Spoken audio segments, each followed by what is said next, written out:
Жамбыл облысы Байзақ ауданы Мәдімар ауылы. Міне Әлімхан Сейдалиев атындағы төбеден сосулькаға құлап жатыр.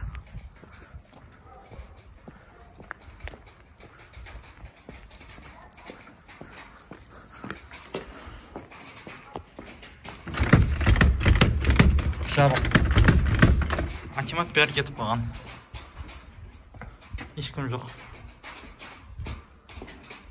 Адам бала жоқ. Міне басқа өтетін, кіретін жерде жоқ.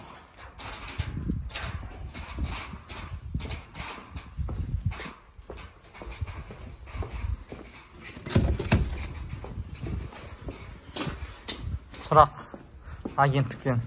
Мемлекеттік қызметшілер және оған теңестірілгендерді неге баптап күтіп жүрміз? Осындай жаңа ғимаратқа отырғызамыз, ремонттаймыз.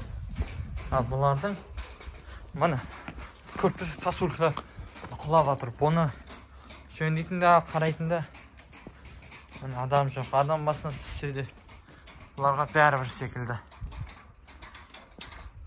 Қордан босқа тұрған мемлекеттің қаражатына соғылған, ремонтталған ғимарат.